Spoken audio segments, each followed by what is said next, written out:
The 1st Minnesota Regiment, part of Harrow's brigade, Gibbon's division, within Hancock's 2nd Corps, arrives from the south via the Taneytown Road. With the rest of the brigade, they take up an initial position on the reverse slope of Cemetery Ridge shortly after 8:30 on the morning of day 2.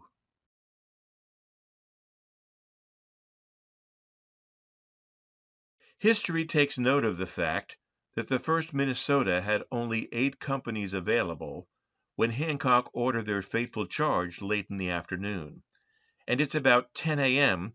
that the first of 2 companies, Company L, is detached. They move to the north to support Woodruff's battery, while the remaining 9 companies stayed in their initial position with Harrow's brigade. As Barksdale was initiating his assault against Union brigades on the Emmitsburg Road, Harrow's brigade, in reserve to this point, was designated to be dispersed to provide support to these 3rd Corps units. Following the 19th Maine, the 1st Minnesota headed southwest and took up a position in support of Thomas's battery to their right and Rorty's battery on their left. As they formed their lines in this new location, Company F was detached and took up a position in the low ground to the front and left of the regiment. The 1st Minnesota's main body was now down to 8 companies containing but 262 men.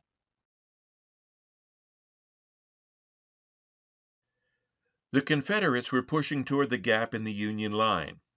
Union General Hancock had sent for reinforcements, but they would not arrive soon enough. All he had to plug the gap stood before him. "My God, are these all the men we have?" exclaimed Hancock. "What regiment is this?" It was the 1st Minnesota, and they were outnumbered at least 6 to 1. Hancock ordered them to charge.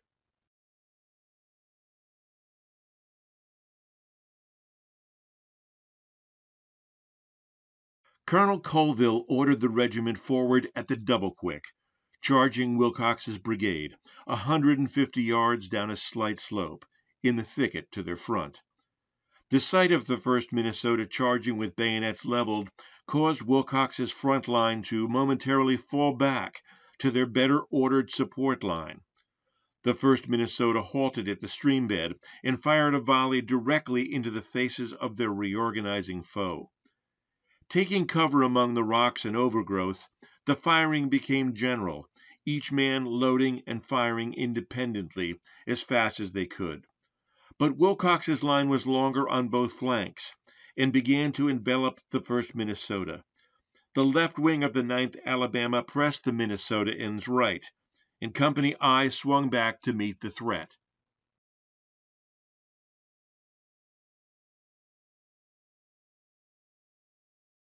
The 1st Minnesota only survived complete destruction because, as Harry Fonts writes, quote, "Wilcox could not or did not organize a counterattack.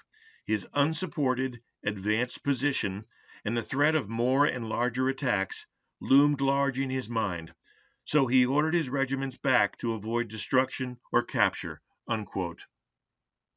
As Wilcox began to withdraw, Colville saw his chance to take the rest of what was left of the regiment back to the crest of Cemetery Ridge. Only 47 men of the 262 that advanced were present when they eventually collected around their colors. In about 15 minutes, 215 officers and men, 82% of the 8 companies of the 1st Minnesota that charged, had fallen. Hancock later wrote that the regiment had, quote, "sustained the greatest percentage loss of any Union regiment at Gettysburg or during the war." Unquote.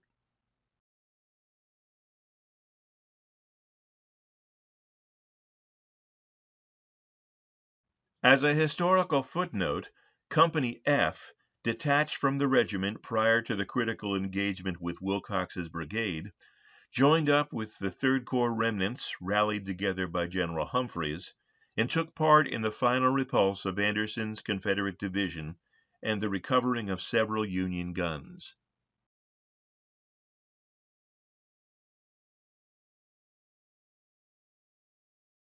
At day's end, Company F rejoined the surviving 47 men of their regiment, taking up a position on Cemetery Ridge, and helped in the fight against Pickett the following day.